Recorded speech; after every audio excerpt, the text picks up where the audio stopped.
জুবিন গাৰ্গলৈ মৰণোত্তৰভাৱে ভাৰত ৰত্ন প্ৰদানৰ বাবে ভাৰতৰ প্ৰধানমন্ত্ৰীলৈ স্মাৰক পত্ৰ প্ৰেৰণ। অসম চৰকাৰলৈ সহযোগিতা আগবঢ়াবলৈ আবেদন জনাই পত্ৰ প্ৰেৰণ। জুবিন গাৰ্গৰ সমগ্ৰ ৰচনা হিন্দী, ইংৰাজী, অসমীয়া ভাষাত প্ৰকাশ কৰাৰ সিদ্ধান্ত। 19 ছেপ্টেম্বৰৰ পৰা 23 ছেপ্টেম্বৰলৈ একেৰাহে জুবিনৰ অন্তিম সৎকাৰলৈকে একেৰাহে লাগি থাকি মুখ্যমন্ত্ৰীজনে চৰকাৰখন যে ৰাইজৰ চৰকাৰ সেয়া প্ৰতিষ্ঠা কৰিলে।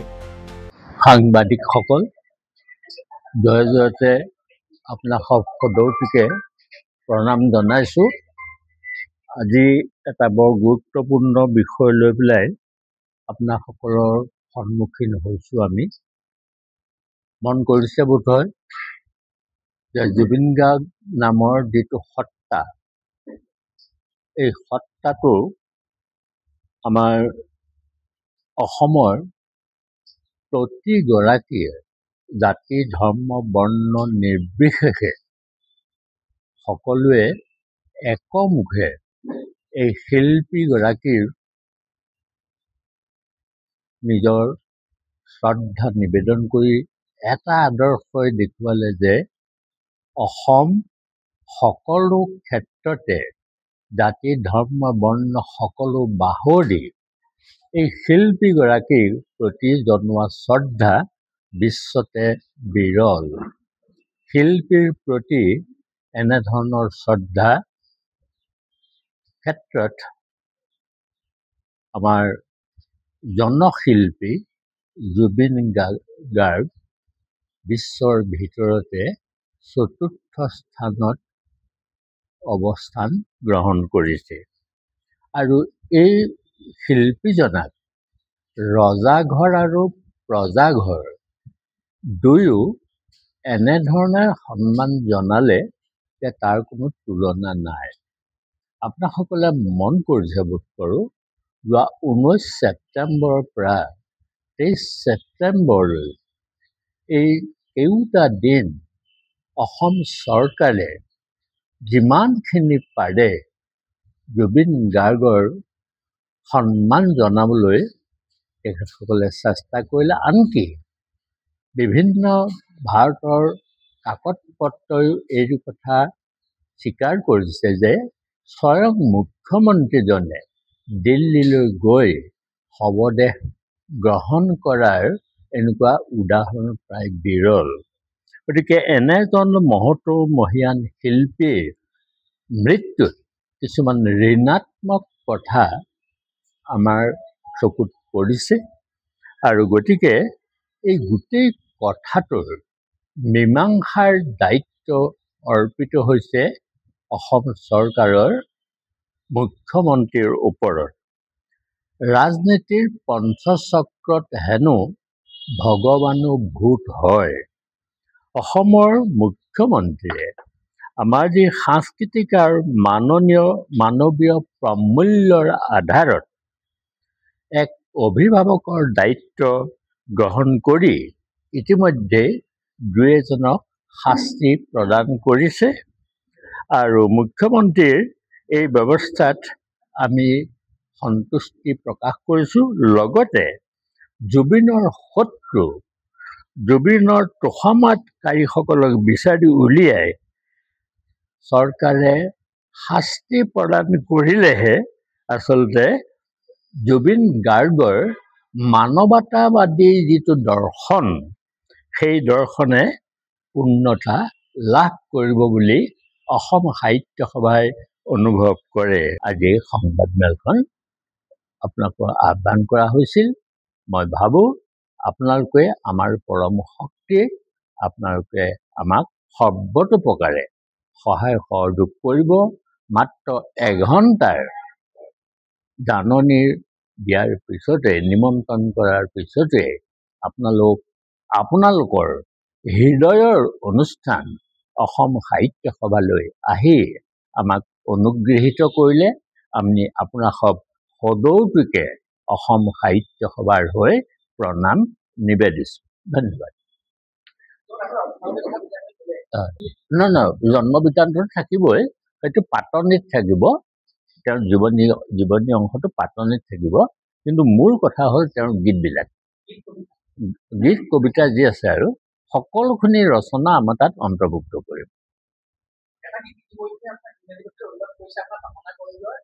ইংৰাজী আৰু নহয় হিন্দীলৈ অনুবাদ হ'ব আৰু দক্ষিণ ভাৰতৰ ভাষাতো অনুবাদ হ'ব।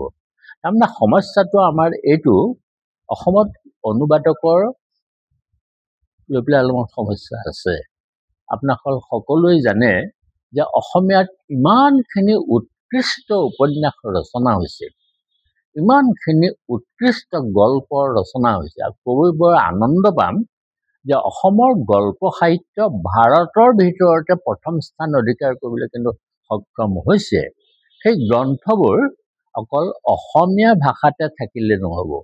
গতিকে অসম সাহিত্য সভাই প্ৰায় 50 লাখ মান টকা আমি বাজেটত ধৰিছোঁ অকল অসমীয়া কিতাপ ইংৰাজী ভাষালৈ, হিন্দী ভাষালৈ অনুবাদ কৰাৰ কাৰণে। আপোনাসকলে শুনি আৰু এটা কথা ভাল পাব যে অসমৰ মহাপুৰুষজনাৰ ৰচনা ইংৰাজীলৈ ইতিমধ্যে অনুবাদৰ কাম প্ৰায় 50% আগবাঢ়িছে, হিন্দীলৈ অনুবাদ কৰাৰ কামো 50% আগবাঢ়িছে। অকল এই নহয়, আপোনালোকে নিশ্চয় সকলোৱে জানে অযোধ্যাৰ ৰাম মন্দিৰ নিৰ্মাণ কৰি যেতিয়া দুৱাৰ উদ্ঘাটন কৰিছিল, তেতিয়া ভাৰতবৰ্ষৰ প্ৰধানমন্ত্ৰীয়ে কীৰ্তিবাসী ৰামায়ণখন প্ৰথম বুলি চিনাকি দিছিল। কিন্তু অসম সাহিত্য সভাই এইটোৰ প্ৰতিবাদ স্বৰূপে আমি মাধৱ কন্দলীৰ ৰামায়ণৰ প্ৰাচীনত্ব নিৰূপণ কৰা গ্ৰন্থ আমি ইতিমধ্যে ইংৰাজী হিন্দীলৈ অনুবাদ কৰাই আছোঁ। আৰু দক্ষিণ ভাৰতৰ তামিল, তেলেগু, কন্নড় আৰু মালয়ালম ভাষাটো এইখন অনুবাদ কৰাৰ পিছত ভাৰতবৰ্ষৰ প্ৰধানমন্ত্ৰীক আমি অৱগত কৰিম যে চতুৰ্দশ শতিকাতে, তাৰমানে 100 বছৰৰ পিছতহে কীৰ্তিবাসী ৰামায়ণ হৈছে, কিন্তু প্ৰান্তীয় ভাষাত মাধৱ কন্দলীৰ ৰামায়ণখনেই প্ৰথম ৰামায়ণৰ অনুবাদ। গতিকে এই ক'ব যে জুবিন গাৰ্গ নামৰ এই সত্তাটো বিশ্ব দীপালী শিল্পী, মোৰ বিশ্ব দীপালী শিল্পীয়ে বিশ্বক পোহৰ দৰে। আৰু চৰকাৰৰ যদি সদিচ্ছা আমি দেখিছোঁ, আৰু চৰকাৰৰ সেই সদিচ্ছাত যাতে কোনো দোষী খালি যাব নোৱাৰে, এই ব্যৱস্থাটো গ্ৰহণ কৰিলে চৰকাৰৰ ভূমিকাটো অতিশয় স্পষ্ট হ'ব আৰু প্ৰশাসন ৰাইজৰ কাষ চাপিবৰ কাৰণে এইটো এটা সুযোগ নিশ্চয় চৰকাৰক আনি দিব। এই সকলোখিনি কথা আমি অসম সাহিত্য সভাই উপলব্ধি কৰি ইতিমধ্যে এই মহান শিল্পীজনাক, জনতাৰ শিল্পীজনাক সৰ্বভাৰতীয় যিটো শ্ৰেষ্ঠ সন্মান, সেই সন্মান দিবলৈ ইতিমধ্যে ভাৰতৰ মাননীয় প্ৰধানমন্ত্ৰী মহোদয়লৈ আমি পত্ৰ প্ৰেৰণ কৰিছোঁ, আৰু অসমৰ মাননীয় মুখ্যমন্ত্ৰীলৈও আমি পত্ৰ প্ৰেৰণ কৰিছোঁ। আমি আশা কৰোঁ যে যিটো বিশ্বত অসমৰ যিটো পৰিচয় জুবিন গাৰ্গে দাঙি ধৰিলে, আৰু যিটো মহতো মহিয়ান কাম যিবোৰ কৰিলে, তাৰ স্বীকৃতি নিশ্চয় ভাৰত চৰকাৰে দিব, এই আমি আশাবাদী। শেষত এটা কথা আপোনাসকলক ক'ব খুজিছোঁ যে অসম সাহিত্য সভাই জুবিন গাৰ্গৰ যিখিনি ৰচনাৱলী আছে, সমগ্ৰ ৰচনাৱলী অসম সাহিত্য সভাই 2026 চনৰ ভিতৰতে প্ৰকাশ কৰি উলিয়াব।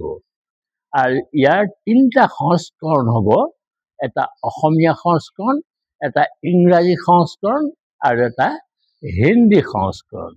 আমি এই 3টা সংস্কৰণ যিটো প্ৰকাশ কৰিম, তাৰ পিছত যদি ৰাইজৰ সঁহাৰি পাওঁ, তেতিয়াহ'লে দক্ষিণ ভাৰতৰ তামিল, তেলেগু, কন্নড় আৰু মালয়ালম ভাষাটো আমি এইখিনি প্ৰকাশ কৰিবলৈ এটা চেষ্টা চলাম।